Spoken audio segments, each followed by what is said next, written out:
Paramashivoham Paramashivoham Paramashivoham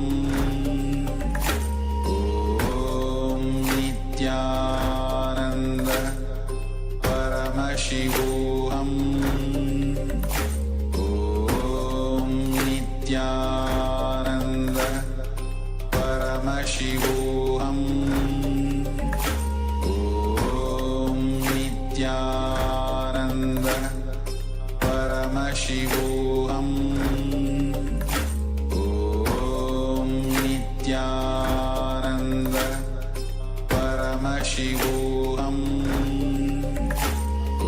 Om Nithyananda Paramashivoham Om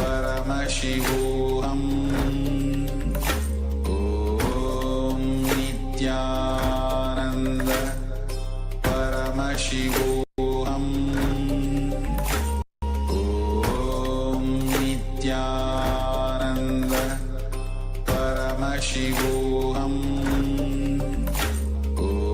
Om Nithyananda Paramashivoham Om Nitya Paramashivoham Om Nithyananda Paramashivoham Om Nithyananda Paramashivoham Om Nithyananda Paramashivoham Om Nithyananda Paramashivoham Om Nithyananda Paramashivoham Om Nithyananda Paramashivoham Om Nithyananda Paramashivoham Om Nithyananda Paramashivoham Om Nithyananda Paramashivoham Om Nithyananda Paramashivoham Om Nithyananda Paramashivoham Om Nithyananda Paramashivoham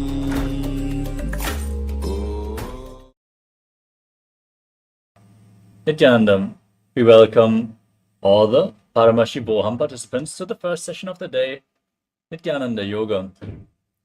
Let us now get ready for the yoga practice.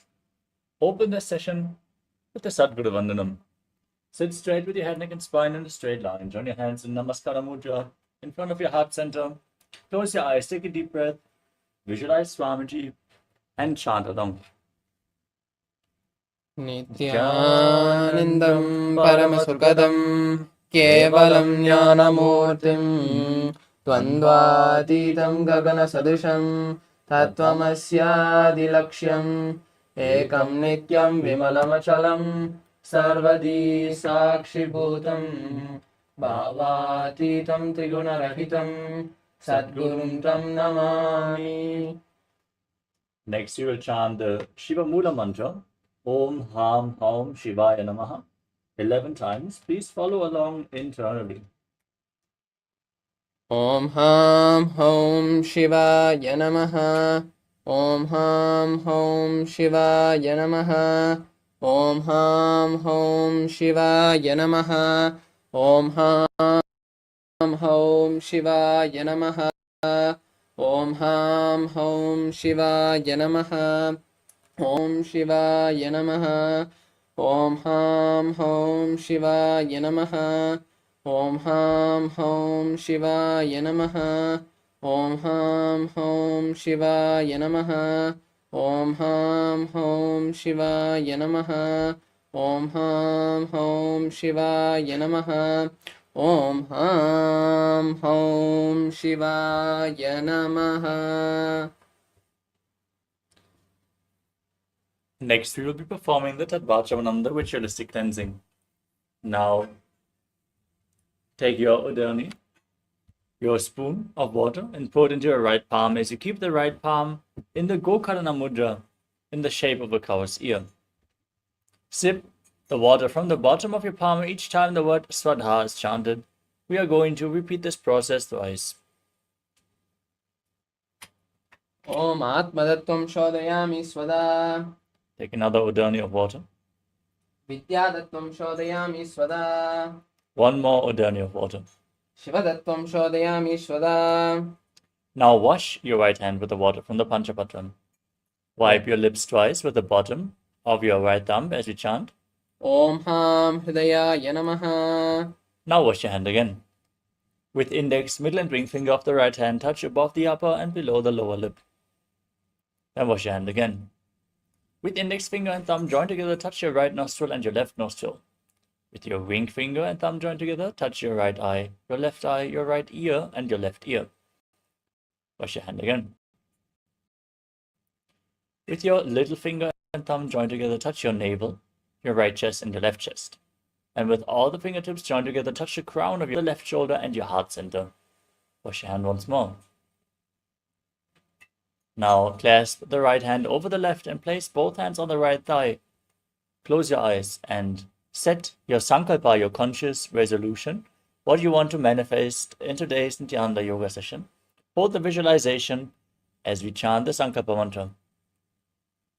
ॐ ममो पार्थ समस्त धुरिदक्षद्वारा भगवत् श्री नित्यानंद परमशिव प्रीत्यर्थं श्री नित्यानंदेश्वरी परमशिव शक्ति समेत श्री नित्यानंदेश्वर परमशिव प्रीत्यर्थं च अद्य पूर्वोक्त एवं गुण विशेषेण विशिष्टायाम् अस्यां शुभदितौ पूर्ण आरोग्य युक्त धृतगात्र यौगिक शरीर सिद्ध्यर्थं परमशिव शक्ति आविष्करणार्थं नित्यानंद योगाभ्यासं करिष्ये. Now wash your hand once more. Om अपौपस्पृश्य. And keep your Panchapatram and udani aside, out of harm's way, so we can safely enter into the yoga practice. First, let us briefly cover the 12 components of KAILASA Nithyananda Yoga, which is asana, the physical postures, aligning your body to Paramashiva, preparing yourself to hold the intense conscious energy, pranayama, infusing the prana into your system through various different breathing techniques, controlling inhalation, retention, and exhalation. Mudra, the energy circuits which you perform with your hands, your limbs, and various other parts of your body, sometimes even your tongue, which seal the prana into the system and align your energy channels, activating the non-mechanical parts of the brain and aligning your intra-organs, your energetic organs to Paramashiva. Bandhas, the energy locks, align your internal organs to Paramashiva by contracting certain diaphragms and muscles, and intensely pump the kundalini up along the spine and prevent it from seeping down again. The bandhas we're going to perform are of three kinds. The Mula Bandha, the root lock, contracting the perineal floor and pulling it up. Ujjana Bandha, the abdominal lock, contracting your stomach muscles above and below the navel and pulling your stomach in and up towards your spine. And the Jalandhara Bandha, the throat lock, tucking your chin to the chest and internally locking your throat muscles. If you perform all three bandhas at the same time, they make Mahamudra Bandha, to which you are going to refer multiple times throughout this sequence. Karana, the sacred dance postures and movements, gracefully moving your body in synchronicity, leads to intense awareness in your body as you align your physical movements to the cosmic movements. Karanas are 108. We're not going to perform all the karanas today, but We have a selected few throughout this asana sequence. Visualization. Visualizing certain animals, deities, and other living beings throughout the asana practice intensifies the manifestation of the asanas and aligns your thinking to Paramashiva, manifesting Mano Shakti, the power of thought. Japa, the internal repetition of mantras, awakens your Vishuddhi chakra and the power of Vak, which is the power of speech, as you align your speech to Paramashiva. We're going to project certain mantras on screen. Keep internally repeating those mantras as you visualize them rotating around your throat in a circular way. Our Acharya is going to chant the Sanskrit mantras, the words of Paramashiva himself, the Sanskrit instructions for all the asanas, providing the high energy space by chanting Mahadeva's words and giving the right context for the yoga practice. Weightlifting. As bodybuilding is a spiritual practice, as per the Supreme Pontiff of Hinduism, include weights into the yoga practice to intensify it. Keep some weights at the side of the mat. We are going to recommend certain asanas where you can hold the weights to intensify the asanas. Mandala, the geometric forms and figures, the lines and shapes representing certain gods and goddesses. You can see in the background of our acharyas, we are projecting the Shri Yantra, which is the representation of all the gods and goddesses. If you intensely gaze at the Shri Yantra, you mirror it into your inner space, and you map the macrocosmic energies into your microcosmos. So gaze at the Shri Yantra as much as possible. Abharana, the sacred Rudraksha jewelry, which acts as a spiritual battery, holding on to the spiritual energy for a long time and bit by bit giving it off to you as you are wearing it. So wear Rudraksha beads and keep your body in a high energy state. Finally, we have the component of Aushadha, the sacred alchemy science. Apply Aushadhas, the medicines, on your skin and infuse prana into your system. With all those components, KAILASA Nithyananda Yoga is a sure shot for spiritual awakening, infusing intense prana into the system and aligning all our body layers to Paramashiva. Let us now enter into this ritual of yoga with the first asana of the sequence, Sukhasana. Now sit in a cross-legged posture with your head, neck, and spine in a straight line. Keep your hands on the knees in Bindu Mudra, index fingers and thumbs together. As you visualize Lord Shiva in your inner space, breathe in Samana Kumbhaka. Inhale deeply into your stomach, hold your breath, and visualize a flame being formed in your stomach and rising up your spine. Perform Mahamudra Bandha or Tribandhas, the root lock, the stomach lock, and the throat lock, all three together, and internally chant the japa Soham. तत्सुखासनमित्युक्तं वशक्तस्तत्समाचरेतासनं विजितं येन जितं तेन जगत्त्रयम्. Next up is Parvatasana. Now, place your feet onto opposite thighs and join your hands in Anjali Mudra, raising them up above your head. Keep your elbows straight and visualize yourself as Mount Kailash as you engage all Tribandhas. अथ वक्षे महादेव पर्वतासनमङ्गलं यत्कृत्वा शरीररूपी स्यात् चक्रादिविलोपनम्. Next up is Halipavasana. Now, join the soles of the feet together in front and slightly extend the feet away from the body.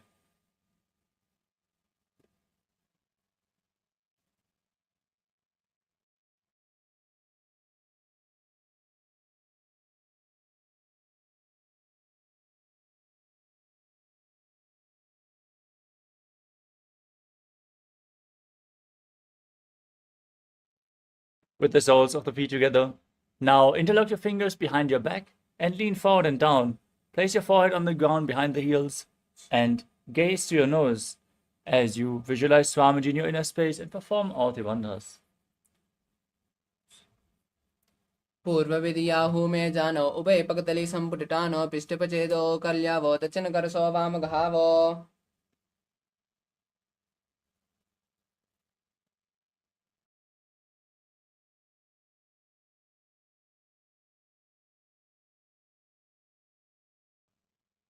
Next up is Nagi Pavasana. From the same posture, now extend your legs forward and place your hands flat on the mat and your forehead on the ground behind the heels. Gaze to your nose, engage all three bandhas and visualize yourself as a snake. पूर्व विधि परि आगाने नीच होई कहू निपनास्यो लगाई हाथ आगाने धरती लगावे पसारी दो हाथ की अंजुली करे. Now, hold on to the big toes in Prana Mudra with index and middle fingers. Extend your legs forward and up, keep your knees straight, and then cross your legs into Padmasana. Hold on to the big toes, lean forward onto your elbows as you engage all three bandhas and visualize yourself as a bird. अतान्यदासनं भक्षे येन सिद्धोपवे नरः अकस्मात् वायुसञ्चारं कोकिलाख्यासनेन च. Now stack your knees and ankles, hold on to opposite elbows, and start rotating your arms in a circular motion. Gaze to the tip of your nose, visualize Swamiji, and after some time, change the direction of the movement as you engage Mahamudravanda. घोड़ा बाबा पाद की आँख माहिली सोई दचरण को वार लवता परिकल्प समोय. Next up is Gajasana. Now place your hands flat on the mat, shoulder width apart, and raise your hips up high.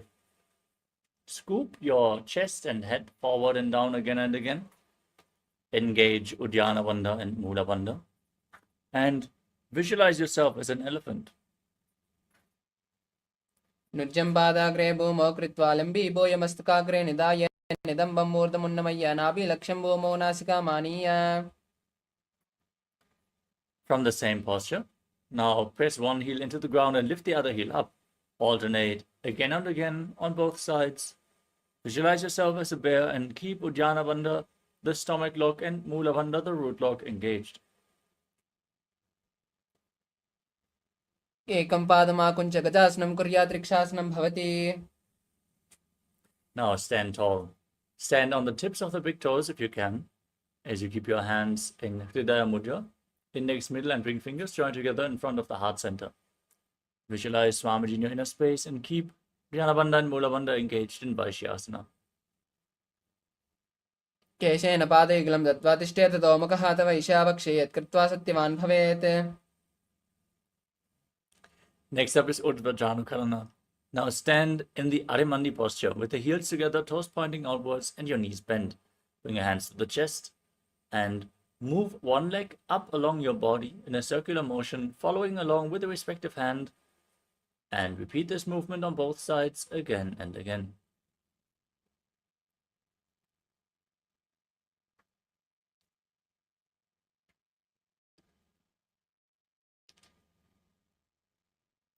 We move on to Balalingasana.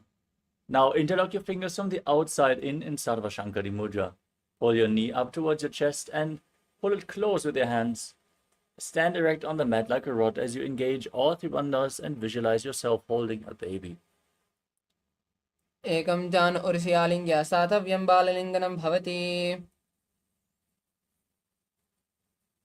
Next up is Parapidanasana. Now take one foot behind towards your buttocks, pull it close with both the hands. As you engage all three bandhas, visualize Swamiji in your inner space. स्थित्वैकस्मिन् पादतले कराभ्यां वेष्टे यतनं पृष्ठे संस्थाप्यत्वेन पादपीडनमासनम्. Next up is Natarajasana. Now hold onto the sole of the foot from the inside and kick the leg back and up as you lean forward and down with the opposite hand extended forward and in Bindu Mudra. You can fix your gaze on a Drishti point, an external point for balance, which gives stability to the mind. Now visualize yourself as Lord Nataraja and perform the Mula Bandha in Natarajasana. तानपादं क्रौञ्चं च मरीचिं वीरभद्रकं नटराजं त्रिकोणं च सुप्ताङ्गुष्ठप्रसारणे. Now stand on the other leg, pull the knee up and repeat Balalingasana on the other side. एकं जान उर्स्यालिङ्ग्या सातव्यं बाललिङ्गनं भवति. Pull the foot behind towards your buttocks. Repeat Parapidanasana on the other side. स्थित्वैकस्मिन् पादतले कराभ्यां वेष्टे यतनं पृष्ठे संस्थाप्यत्वेन पादपीडनमासनम्. Hold the sole of the foot, kick the leg back and up. And lean forward and down with the hand in Bindu Mudra, repeating Nataraja on the other side. उत्थानपादं क्रौञ्चं च मरीचिं वीरभद्रकं नटराजं त्रिकोणं च सुप्ताङ्गुष्ठप्रसारणे. Next up is Ardhara Trikarana. Again, stand in Arimandi, heels together, toes pointing outwards and your knees bent. Raise your hands to the chest and step the right foot behind the left. Swing the right arm back and forth like a pendulum. Gracefully move your fingers one by one. And now uncross your ankles, step the other foot behind and repeat the movement on the other side.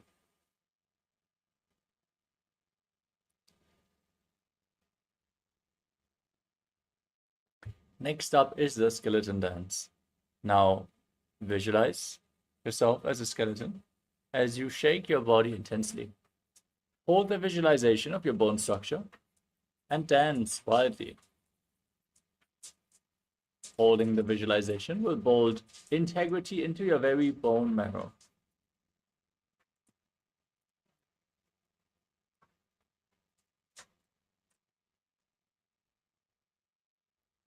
We move on to Katichinakarana.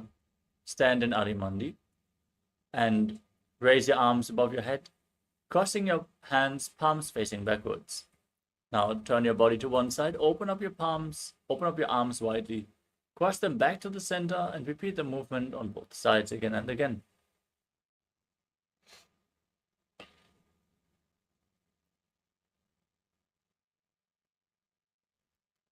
The next asana of the sequence is Tadasana. Now stand on the tips of the toes and raise your arms up parallel above your head. Visualize yourself as a palm tree. Breathe in Samana Kumbhaka. Visualize a flame rising up your spine as you engage all Tribandhas, Mahamudra Bandha, and internally chant the new japa Shivoham. Mahamudra भद्रगौणौ tadasana विभेदकान् विनोतानं सदा कुर्यात् अन्तर्वत्नी पतिप्रिया. Next up is Uttanasana. From a standing position, lean forward and down. Place your hands flat on the ground and engage all Tribandhas as you visualize Swamiji in your inner space. Mahamudra भद्रगौणौ tadasana विभेदकान् विनोतानं सदा कुर्यात् अन्तर्वत्नी पतिप्रिया.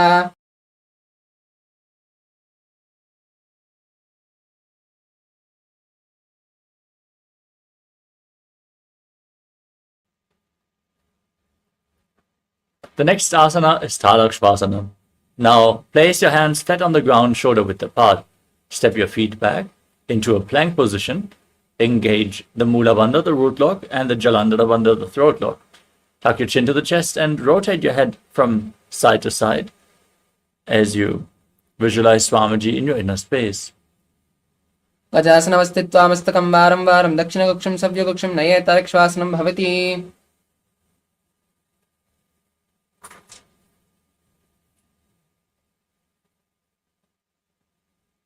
Next up is Bhujangasana. Lower your body down onto your stomach. Keep your hands next to the shoulders, your toes pointing back as you raise your chest and head up by the strength of your lower back. Don't use your hands to push yourself up. Pull yourself up with your back muscles as you open your mouth widely. Inhale through the hollow of your throat in Bhujangani Mudra as you visualize yourself as a cobra. अंगुष्ठनाभिपर्यन्तं मदो भूमौ विनिन्दिसेत्कराभ्यां चतुरां धृत्वा ऊर्ध्वशीर्षः पनीवहि. Next up is Shashasana. Now push your body up into a plank position and alternate, bringing one knee in towards the chest, back and forth. Breathe calmly through your nose in Sahadra Kumbhaka as you visualize Swamiji in your inner space. गजासन संस्थितौ एकैकं पादं पुरोमार्गेण भ्रामयित्वा कर्तव्यं शासनं भवति. From the same posture, now step one foot in between the two hands. Jump the front foot back and bring the other one in between the hands. Again and again as you visualize yourself as a chariot in Rathasana. गजासन संस्थितौ ज्ञानद्वयमाकुञ्ज वारं वारं कर्तव्यं रथासनं भवति. Now raise up. Keep the back toes facing sideways and the front knee bent at a 90-degree angle. Push your hips forward, raise your arms up above your head. Gaze to your third eye as you visualize yourself as Lord Virabhadra. Engage Uddiyana Bandha and Mula Bandha in Virabhadrasana. वासिष्ठमतकौण्डिन्यं उदकुक्कुटमेव चाष्टावक्रमतो तानं मयूरं सेतुबन्धनम्. Exchange the position of your feet. Again, bend your front knee, raise your arms. Engage Uddiyana Bandha and Mula Bandha as you gaze to the third eye and visualize yourself as Lord Virabhadra with 8 arms in Virabhadrasana. उत्थानपादं क्रौञ्चं च मरीचिं वीरभद्रकं नटराजं त्रिकोणं च सुप्ताङ्गुष्ठप्रसारणे. Next up is Vrikshasana. Now raise one foot to the opposite inner thigh. Keep your hands in Anjali Mudra and raise them up above your head. Engage Uddiyana Bandha and Mula Bandha as you visualize yourself as a tree. वामोर्मूलदेशे च यां यं पादं निधायतोत्तिष्ठेत् वृक्षवत् भूमौ वृक्षासनम् इदं विदुः.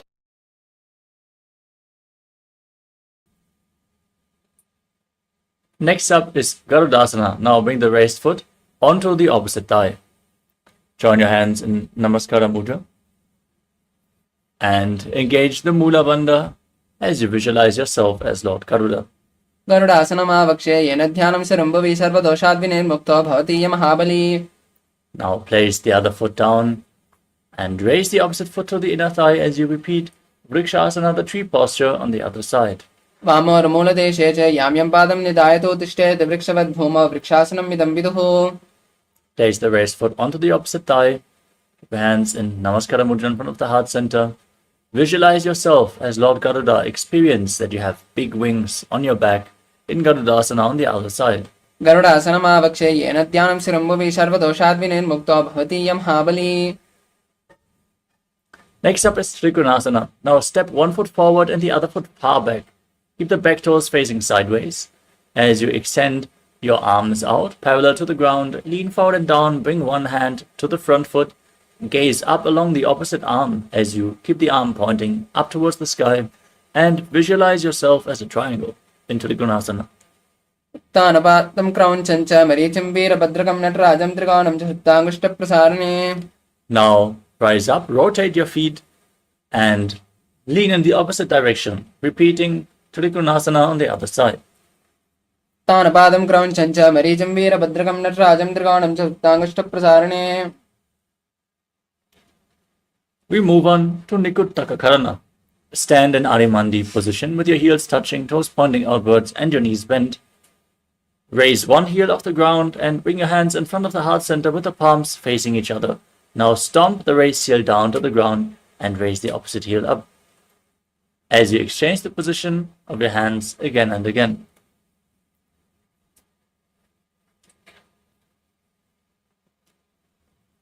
Next up is Angushtasana. Now lower your body down onto your heels as you lift the heels off the ground, balance on your toes with the knees raised off the ground.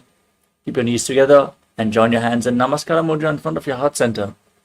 As you visualize Swamiji in your inner space, start buzzing like a bee on the inhalation and exhalation in Brahmari Kumbhaka.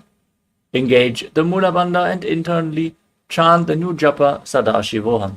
कबन्धासनमित्याहो गोरक्षासनमेव च अङ्गुष्ठमष्टकं ययं ब्रह्मप्रासादितं तथा. From Angushtasana, extend one leg forward and keep the hands at the sides with the fingertips just touching the ground, palms facing forward in Vara Mudra as you visualize Swamiji in Saurasana. प्रसाद्यैकं पादतलं संस्थाप्य त्वेकपादकम्. Now lean forward and down, hold onto the big toe of the front foot and the back heel with the opposite hand. Visualize Swamiji in Vidhunanasana. गुल्पस्थितौ पादमेकं प्रसार्य तत्पादाकं संस्थे तत्करेण. Extend the opposite leg forward. Keep the hands again by the side as you repeat Saurasana on the other side. प्रसाद्यैकं पादतलं संस्थाप्य त्वेकपादकम्. Lean forward and down, hold on to the big toe and the back heel as you repeat Vidhunanasana on the other side. गुल्पस्थितौ पादमेकं प्रसार्य तत्पादाकं संस्थे तत्करेण. Next up is Brahmadra Ankushasana. Now step your feet in, sit on raised heels, and create a gap between the knees as you place the back of your hands on top of the knees. Tuck your chin to the chest and gaze through the gap between the palms in Shambhavi Mudra, eyes open wide, unblinking, actually gazing within as you visualize Swamiji in your inner space. दो पनापानी होए वैसे एड़ी दो गुड़ा निवेसे कौरपक दलिया की Mahuli ice माहेरा से मिली. Now drop your knees down to the ground. Keep your toes tucked and sit on raised heels.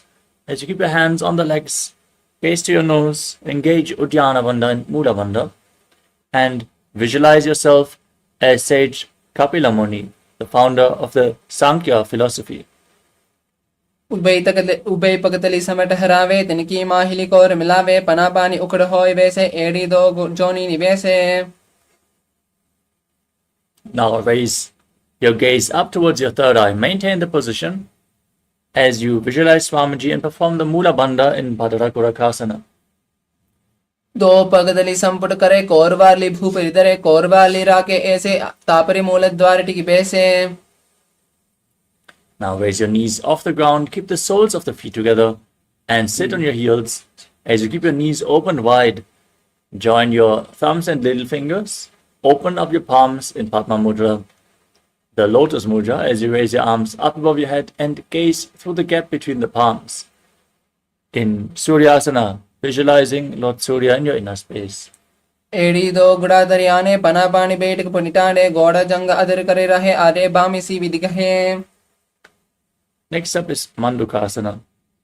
Now keep the top of the feet flat on the mat and sit on your knees as you keep your hands on the knees.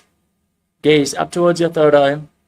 Visualize yourself as a frog and press your frog tongue up against the palate of your mouth in Manduki Mudra, catching the nectar of immortality dripping from the Sahasrara chakra as you breathe calmly in Sahadra Kumbhaka and Mandukasana. पाद दलव पृष्ठदेशे अंगुष्ठद्वये च संस्पृशे ज्ञान विक्रम पुरस्कृत्य साधयेत् मन्दकासनम्. Maintain the same posture. Bring your hands behind your back and hold on to opposite shoulders. As you keep your elbows close to your head, visualize yourself as a frog, gaze up towards your third eye. Keep your tongue in Manduki Mudra and engage Uddiyana Bandha and Mula Bandha in Uttana Mandukasana. मण्डकासन मध्यस्थं कूर्पराभ्यां शिरं धृतः एतद्भ्यः कवदुत्तानम् एतदुत्तानं मण्डकम्. Next up is Simhasana, the lion posture. Now cross your feet and sit on the heel. Keep your hands on the knees with the fingers spread. Stick your tongue out, gaze to your nose, and exhale forcefully again and again as you visualize yourself as a fierce lion. Perform the Mula Bandha as you do so. दक्षिणं संविकल्पेन दक्षिणेतरं हस्तौ जिदान्वं संस्थाप्य स्वाङ्गुलीश प्रसारि च. Next up is Padurasana. As you keep the tops of the feet flat on the mat, the soles together, toes pointing backwards, sit on your heels and cross your arms behind your back, holding on to the big toes of the opposite feet. Now gaze to the tip of your nose, tuck your chin to the chest in Jalandhara Bandha, contract the perineal floor in Mula Bandha, buzz like a bee in Brahmari Kumbhaka and visualize Swamiji in your inner space. In Bhadrasana. गुल्पौ च वृषणस्यादौ युत्क्रमेण समाहितः पादं गुष्टौ कराभ्यां च दत्त्वा च पृष्ठदेशतः. Next up is Kakabhushandi Asana. Now keep your feet flat and the knees raised and split apart. Bring your arms in and around the raised knees and reach for opposite hands behind your back, interlocking your fingers if you can. Gaze to your nose and visualize yourself as a crow. प्रथमे वेस गोडटाने डोनहा पगम बीच आने तिनके model निल्या परिलावे पिष्टिपजे कांगसी करावे. Next up is Kali Bhavasana. From a squatting posture, place your hands flat on the mat in front of you. Bring your knees onto your arms towards your armpits. As you lean forward and down, find balance, lift your feet off the mat as you visualize Swamiji in your inner space. आसन को गुण आसीत सदा होई तो आची होई. Next up is Kapali Asana. From the same posture, hands on the ground, knees towards your armpits, lean forward and down, place your head on the mat, lift your feet up, and then extend your legs up into a headstand. You can lean against the wall for support or ask a partner to aid you in the performance of this asana. Gaze to your nose, visualize Swamiji, form the Mula Bandha, and don't forget to buzz like a bee in Kapali asana. शीशा डरी रहेगी पगदो मिवा ऊंचा गुगरे पगदलिया सी दिसता सुमरा से दो हाथा की हथेली दो. Gently lower your body down. Come to a squatting posture. With your hands flat on the mat, twist your body to one side. Align your knee and hip with your elbows as you lean onto your elbows and lift your body off the ground, extending your legs out to the side. Gaze up towards your third eye. Visualize yourself as a peacock. As you exhale deeply and hold your breath in Rechaka Kumbhaka and perform the Mula Bandha in Parshvamayurasana. Mayuram dandavat kuryan, Mayuram dandanamakam kuryan, Mayuram parshabhyam, Mayura parshanamakam. Now twist your body in the opposite direction. Lean on your arms, balance. Gaze up to your third eye. Visualize yourself as a peacock as you repeat Parshvamayurasana on the other side. Mayuram dandavat kuryan, Mayuram dandanamakam kuryan, Mayuram parshabhyam, Mayura parshanamakam. Now keep your hands flat on the ground, shoulder width apart. Step your feet back into Tadakshvasana, the plank position. Step one foot outside the shoulder and in between the two hands. As you push your hips forward, contract the perineal floor, Mula Bandha. Gaze up towards your third eye and visualize yourself as Lord Kala Bhairava, the Lord of Time in Bhairaganathasana. Asana go gunapiti jayi. Now step the front foot back, bring the other foot in between the hands, push your hip forward, gaze up, visualize Kala Bhairava as you repeat Bhairaganathasana on the other side. Asana go gunapiti jayi. Step the front foot back and place your forearms on the ground. Lower your body down onto your forearms as you slightly work your feet forward, raising your hips. Gaze up towards your third eye. As you raise your head, visualize Swamiji in your inner space in Unmukha Pitasana. Punyastau januni hastau chatuspatam anmukamutta vitangru chatuspatam viruka. Now rise back onto your hands and rotate your body onto one hand. As you lift the other hand up towards the sky, gaze upwards and visualize yourself as Sage Vashishta in Vashishtasana. Urdu kukkata vashishta marichahala matsyakambari vittam chodarasya vividam dhanurasanam. Place the hand on the mat, rotate your body in the opposite direction. Repeat Vashishtasana on the other side. Urdu kukkata vashishta marichahala matsyakambari vittam chodarasya vividam dhanurasanam. Next up is Anjani Asana. Now sit with your legs extended forward, the knees straight, toes pointing upwards. Bring your hands below your buttocks with the palms facing up. As you gaze towards your nose, visualize yourself as Lord Hanuman. Exhale deeply in Rechaka Kumbhaka. Perform Jalandhara Bandha and Mula Bandha. As you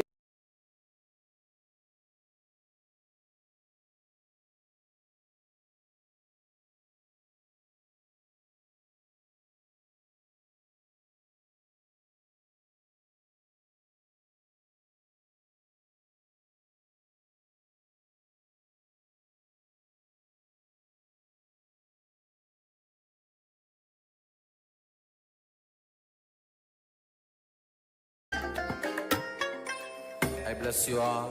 Let you all open all your three eyes and manifest the powers of Mahasadashiva. Om Nithyananda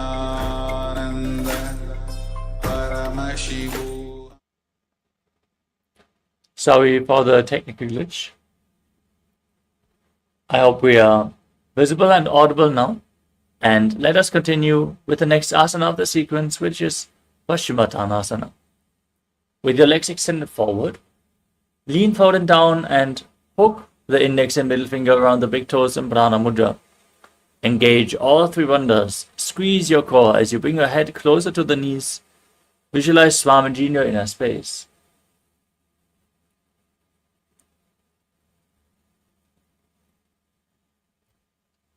Janu Prilladam tu Paschimam Tan Muchite Kena Prakarena Sukamdarim Chichayate. Now rise up, and interlock your hands behind your neck. Push your elbows down outside the knees and bring your head in between the legs if you can. As you visualize Kali in your inner space, engage Mahamudra Bandha in Ugrasana. स्वपानिभ्यां धृतं धृत्वा जानोपरिशिरोऽन्यसेतासन अग्रिविदं प्रोक्तं भवेदनलिदीपनम्.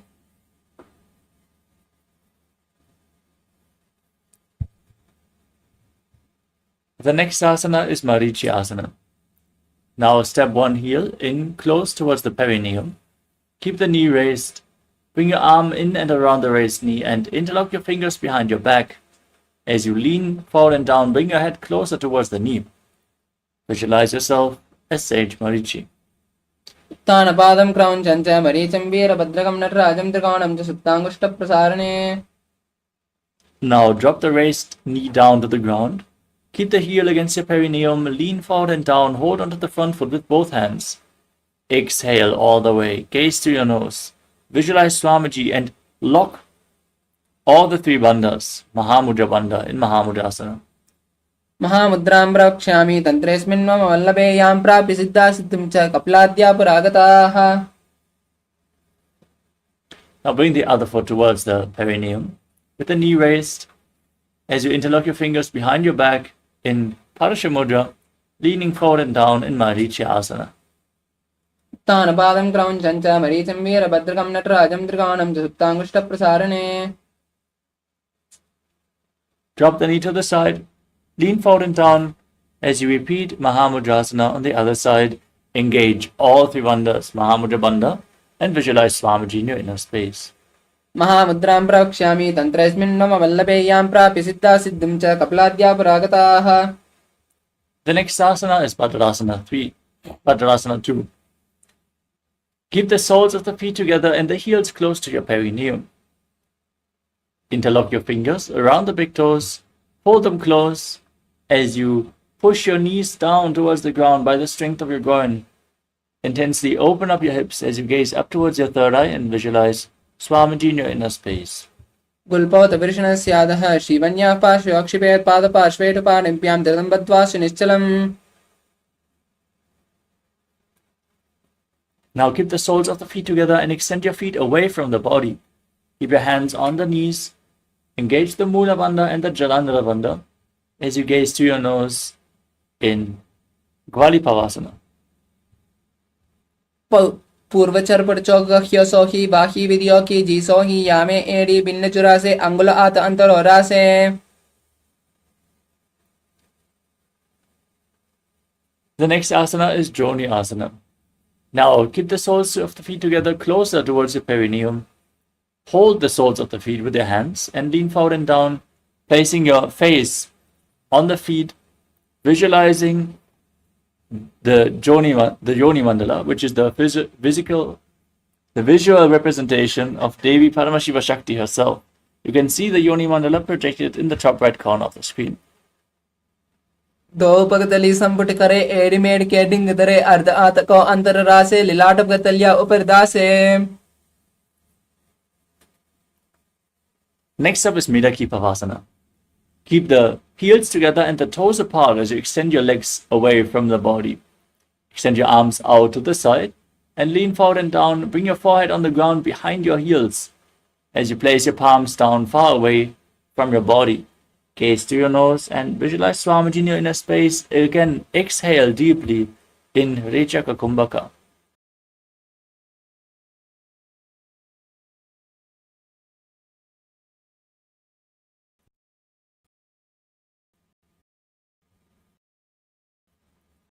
पूर्व विधि परिपक्तली संपुट सोली AD मिलीरा से येड्यासु माहलिकानी अंगुल दो अर्थले लाट दत्ति लगावे. Next up is Siddha Samadhi Asana. Now, keep the toes near. Bring your arms below the shins, lean forward of the feet as you bring your nose and visualize Lord Surya in your inner space in Siddha. दो पगतली संपुट करे सोलमेड आगा मेदरे अंगुल आत अंतरोरा से लिलाट पगतलिया ऊपर दासे. Next up is Trinaki Pavasana. Now, bring the feet back in towards the perineum, Hold the soles of the feet and open them up like a book. As you press your elbows down onto your thighs, gaze to your nose and visualize Swamiji in your inner space. दो पगदली एड़ी धरती मगवा में लगावे पगदली माहिली core अंगूठा सदा सिद्धि जोड़े. Next up is Chadapata Chokrasana. Now join the soles of the feet together, bring the heels against your perineum, place your hands on the knees and gently push them down towards the ground as you engage Uddiyana Bandha and Mula Bandha. Gaze up towards your third eye and visualize Swamiji in your inner space in Chadapata Chokrasana. दो पगदली somebody धरती आगाने कर जा रे पसारे गोड़ा बसुरो लगता रासे हाथ दो गोड़ा परिदासे. The next asana is Bhairavasana. Now twist your feet so the toes are pointing down on the ground and the heels are raised off the ground. Keep your hands on top of the knees in Bindu Mudra. As you gaze up towards your third eye, engage Uddiyana Bandha and Mula Bandha and visualize yourself as Lord Kala Bhairava, the Lord of Time, in Bhairavasana. गुल्पोसं बीजचान्योन्यं युक्रमेण समाहितः जानोपाशुगतौ हस्तौ दण्डवद्भैरवासनम्. Next up is Samanasana. Now press one heel against the perineum and lift the sole of the other foot against your chest. Hold your foot with both hands as you gaze to your third eye and visualize Swamiji in your inner space. समानासनमावक्षे सिद्धमन्त्रादि साधनादेकपादमरो गत्वा गुह्योन्योलिङ्गवत्रके. Now raise the foot over top of your shoulder and extend the opposite leg forward. With your leg extended, gaze up towards your third eye as you visualize Swamiji in your inner space. केवलं पादमे कञ्च स्कन्धे चारोऽपि नत्यन्तः एकपादेन गगने तिष्ठेदनन्दवत्प्रभो.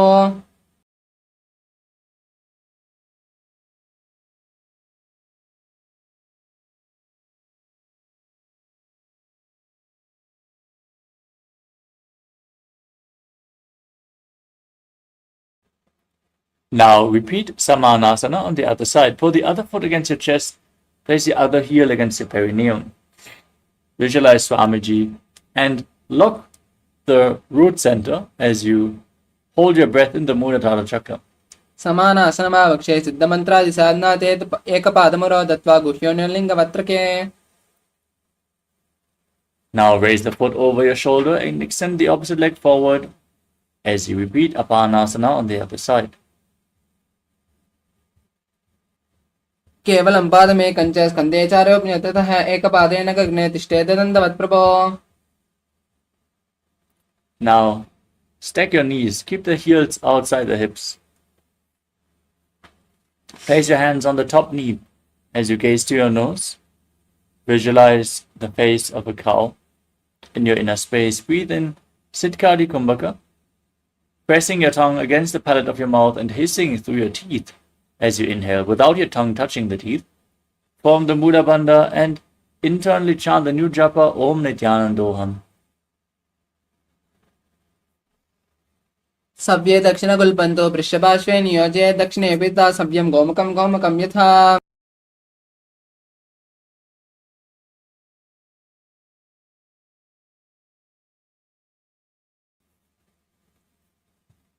Now interlock your fingers around the big toes in Prana Mudra.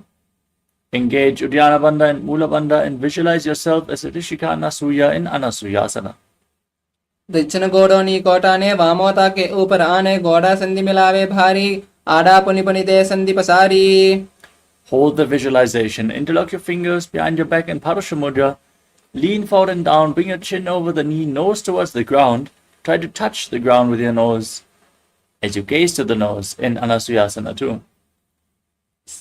जीमना गोड़ा की संधि उपरिदावा गोड़ा की संधि मिलावी रासे गोड़ा शोले भगतल्यालो आडवाई सूदारा से.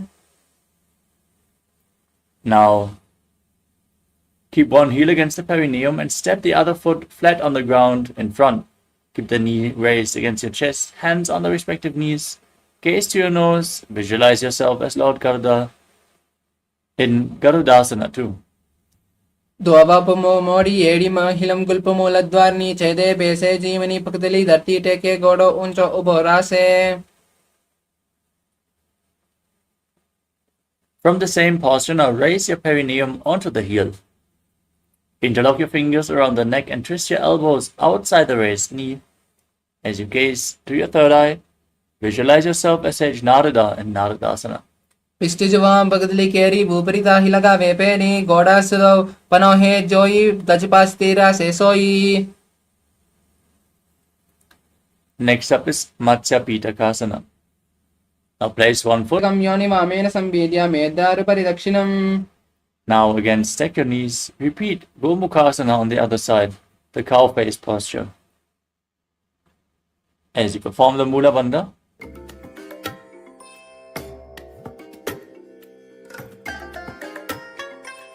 I bless you all.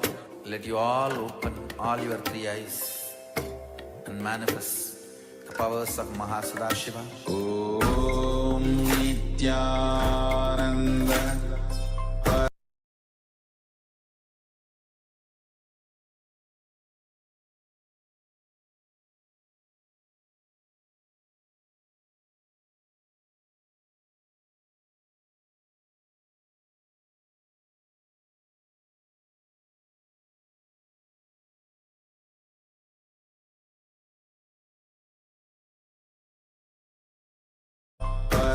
Paramashivoham.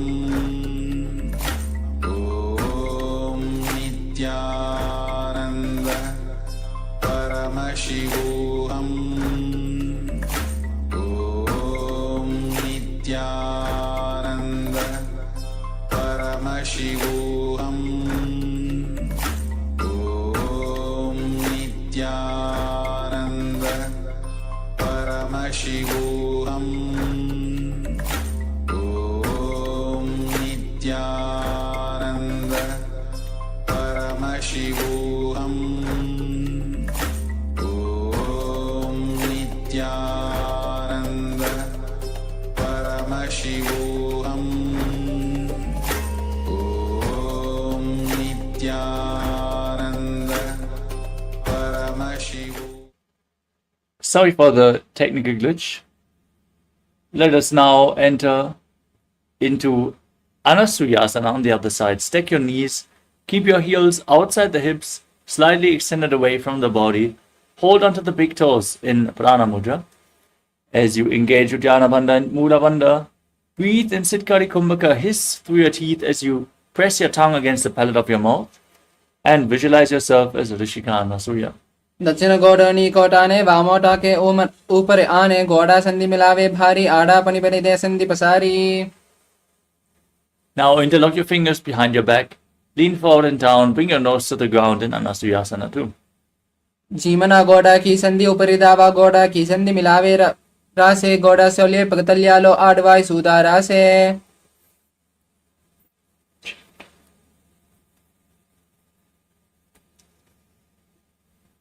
Next up is Garudasana too. Now keep the other foot against your perineum, opposite foot flat, knee raised, hands on the knees. Again, visualize yourself as Lord Garuda in Garudasana too. दवा मोड़ी येडी माहिलम गुल्प मूल द्वारनी चेदेज बेसे जीमनी पगतली धरती टेगी गोड़ो ऊंचो उबो रासे. Raise your perineum onto your heel. Interlock your fingers around your neck. Twist your elbows outside the raised knee. As you gaze to the third eye and visualize Sage Narada in Naradasana. पिष्ट जुवाम पगतली केरी भूपरिता ही लगावे फेरी गोड़ा सुदो पनो है जोई दचपासी तेरा से सोई. Next, we will repeat Matsya Pitakasana on the other side. As you place the other foot onto the opposite thigh, hold on to the shin and the big toe of the opposite leg. Gaze to your nose and visualize Matsya, the fish avatar of Lord Vishnu. वामेन वामांगुष्टन्तो गृहीतं मत्स्य पीठकं योनि वामेन संवेद्रा मेदारुपरि दक्षिणम्. Next up is Matsyendrasana. Now place one foot onto the opposite thigh and raise the opposite knee with the foot flat. Stick the foot over the opposite knee if you can. Otherwise, just keep it flat on the ground. Twist the opposite elbow around the raised knee as you keep the hand by the ear and place the other hand on the ground behind you. Twist your spine, gaze up to your third eye and visualize Matsyendrana, the master of Hatha Yoga. उदरं पश्चिमाभासं कृत्वा तिष्ठति यत्नतः नम्राङ्गं वामपादं हि दक्षजानोपरिन्यसेत्. Now extend your front arm down towards the foot and hold onto the big toe in Prana Mudra. Place the other hand on your respective ear as you gaze back and up, and visualize yourself as a camel in Kupasana. आसनको गुणजोलो जाये. Place the back hand down on the ground behind you. Keep holding onto the front foot as you twist your spine even further in Matsyendrasana too. मत्स्येन्द्रपीठं झठरप्रदीप्तिं प्रचण्डरुक्मण्डलखण्डनास्त्रं मध्यासतकुण्डलिनी प्रबोधं दण्डस्य ददाहि पुंसाम्. Now extend your legs. Place the other foot on the opposite thigh as you twist your elbow around the raised knee, repeating Matsyendrasana on the other side. उदरं पश्चिमाभासं कृत्वा तिष्ठति यत्नतः नम्राङ्गं वामपादं हि दक्षजानोपरिन्यसेत्. Extend your front arm down towards the foot. Hold on to the big toe in Prana Mudra. Place the other hand on the ground behind you. Place the other hand on your ear as you gaze back and up and visualize yourself as a camel in Kupasana. आसनको गुणजोलो जाये. Now place the hand on the ground behind you. And keep holding onto the front foot as you visualize Sage Matsyendranath in Matsyendrasana too. मत्स्येन्द्रपीठं झठरप्रदीप्तिं प्रचण्डरुक्मण्डलखण्डनास्त्रं मध्यासतकुण्डलिनी प्रबोधं दण्डस्य ददाहि पुंसाम्. Now place your feet onto opposite thighs and sit in Padmasana. Keep your hands on the respective knees. Gaze to your nose. Visualize yourself as Lord Shiva. Now press your tongue against the teeth and hiss through your teeth as you inhale. Engage all the Vandas Mahamudra Vanda and internally chant the new japa Om Nithyananda Mahasada-shivoham. आसनं द्विविधं प्रोक्तं पद्मं वज्रासनं तथा ऊर्ध्वोरिपति चेदद्दे उभे पादतले यथा.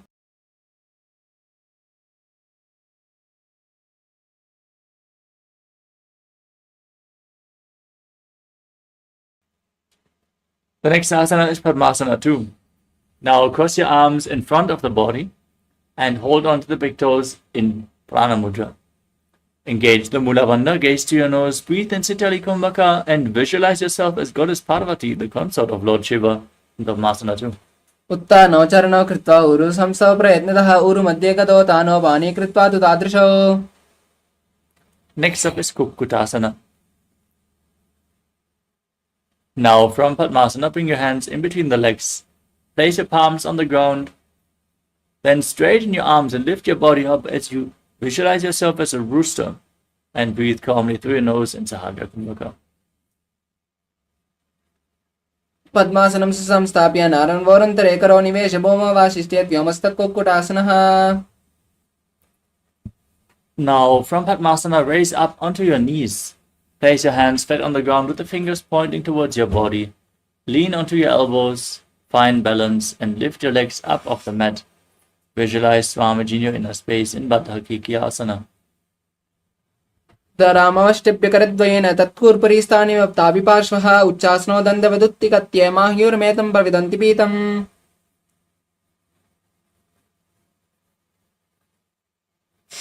Next up is Mayurasana. As you keep your hands flat on the ground, fingers pointing backwards, extend your legs and place your elbows near your navel as you lean forward, find balance and lift your legs off the mat. Visualize yourself as a peacock. अथ वक्षे महादेव मयूरासनमुत्तमं भूमौ निपात्य हस्तौ देहकम्. Now place your entire body on the mat. Place your forehead on the ground and interlock your fingers around your neck as you keep your toes pointing outwards. Twist your feet so the heels come down and the toes point to the side. Visualize yourself as a crocodile in Makarasana. अध्याससेते हृदयं निधाय भूमौ च पादौ च प्रसार्यमाणौ.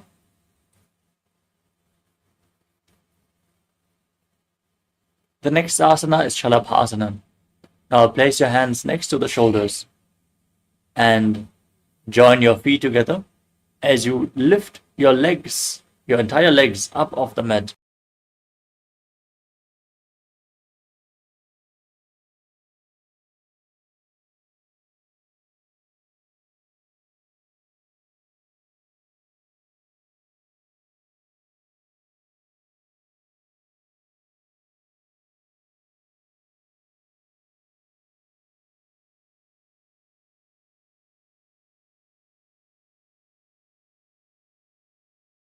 your legs, your entire legs up.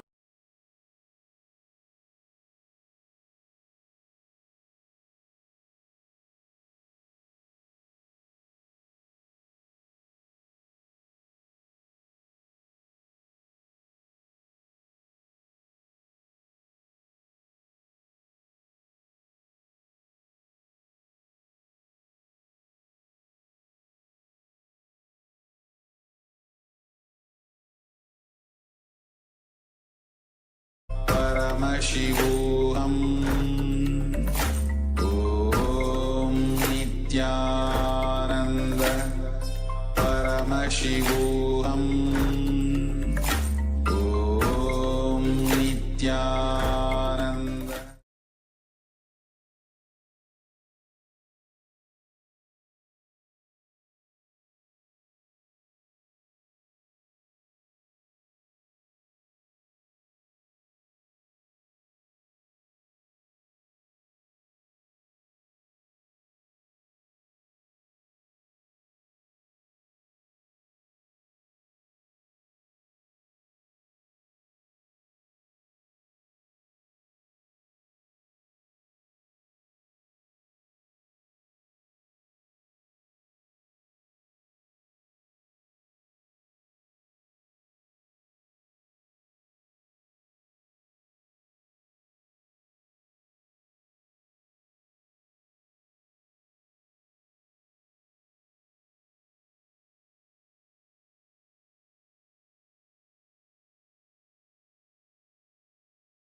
Shoulder width apart.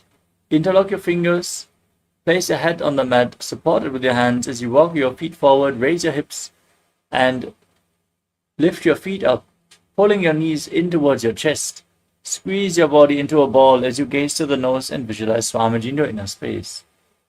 दो हाथ की कहुनी जोई पुनिह कलाले जाड़े दोई पिष्ट अंगुनी की पुनिदानो ए सबले बुह परितानो. From Gohi Asana, now extend your legs up straight into Shirshasana. Gaze to your nose, visualize Swamiji, breathe calmly through your nose. विपरीतं मण्डलं च द्विदैव विदितं हिरः दन्दासनं दिवा प्रोक्तं विपरीतोपवेशने. Gently lower your body down and come to a sitting posture with your legs extended forward. Get ready. We are going to now enter into a sequence of rapid exhalations in Bhastika Kumbhaka. Contract your abdomen and push the air out again and again without inhaling. Let the air flow into your lungs naturally as you hold on to your calves and raise your feet up in front of your face, visualizing Swamiji in your inner space in Bodhyasana. दो हाथ की बहरी आने गोड़ा तरे कांक सीटाने अंगुष्ठी पिंडली लगता दरे चरण उबे पासा दिसिव करे. Now, hold on to opposite shoulders with your hands. Keep your legs extended up. Gaze to your third eye and visualize yourself as a mace in Parighasana as you keep rapidly exhaling. उत्तान शयनं कृत्वा पादौ मिलित्वा प्रसार्य नितम्बं भूमौ स्पृश्य हस्ताभ्यां कन्द्रां दत्त्वा. Now extend your arms out in front. Keep your legs raised. Keep your arms parallel to the ground as you gaze up towards your third eye. Visualize yourself as a boat and breathe in Bhastika Kumbhaka in Naukasana. उत्तान शयनं कुर्पराभ्यां भूमिमवष्टभ्य हस्ताभ्यां नितम्बं निद्य. Now join the soles of your feet and pull the feet towards your chest as you scoop your hands below. Gaze to your nose and visualize yourself as Lord Rudra in Rudrasana. पगतली संपुट करे हस्तास्य पगा ऊंचा पगा का अंगूठा दो लेयो परली काली तालवे. Relax. Lay down on your back with your feet flat, the knees raised off the ground. Place your hands on the ground behind your heels and push your hips up off the mat. Tuck your chin to the chest, contract the perineal floor as you breathe in Mocha Kumbhaka, pushing the air out through the engaged throat block as you gaze to the nose and visualize Swamiji in your inner space in Unmukha Pitasana too. ऊर्ध्वे च जानुनी कृत्वा शवित्वोद्वमुखं तथा उत्थाप्य हस्तौ तिष्ठेतु पीठ उन्मुखनामके. Now lay down flat on your back. Keep your hands by the side of your hips, palms facing upwards. Perform Shakti Chalan Mudra. Intensely pull the Kundalini Shakti up along your spine. Relax from any micro movements of the body and mind as you visualize that your body is dead and the Supreme Pontiff of Hinduism is liberating you in Shavasana as you internally chant Om Nithyananda Paramashivoham. Atha Shavasanam Uttanam Shavavad Bhumau Shayanantu Shavasanam Shavasanam Shantiharam Chitta Vishranti Karanam.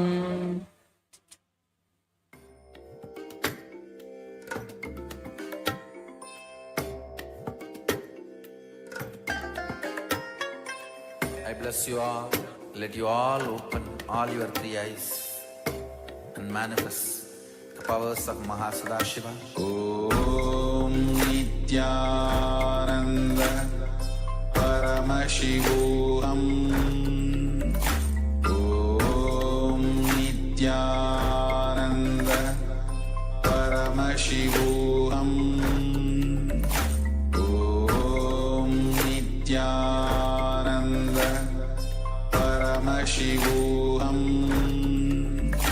Om Nithyananda Paramashivoham. Om Nithyananda Paramashivoham. Om Nithyananda Paramashivoham. Om Nithyananda Paramashivoham. Om Nithyananda Paramashivoham. Om Nithyananda Paramashivoham. Om Nithyananda Paramashivoham. Om Nithyananda Paramashivoham. Om Nithyananda Paramashivoham. Om Nithyananda Paramashivoham. Om Nithyananda Paramashivoham. Om Nithyananda Paramashivoham.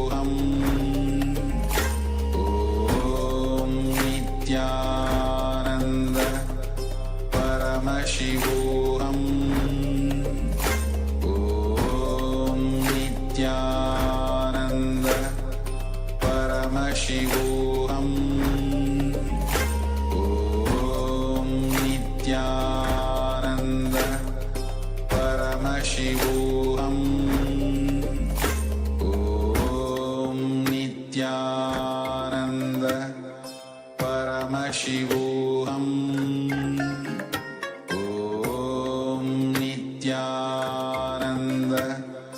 Paramashivoham.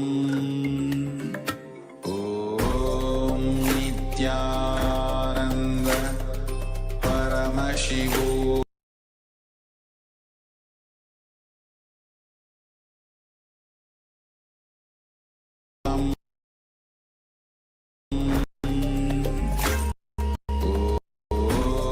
Nithyananda Shivoham.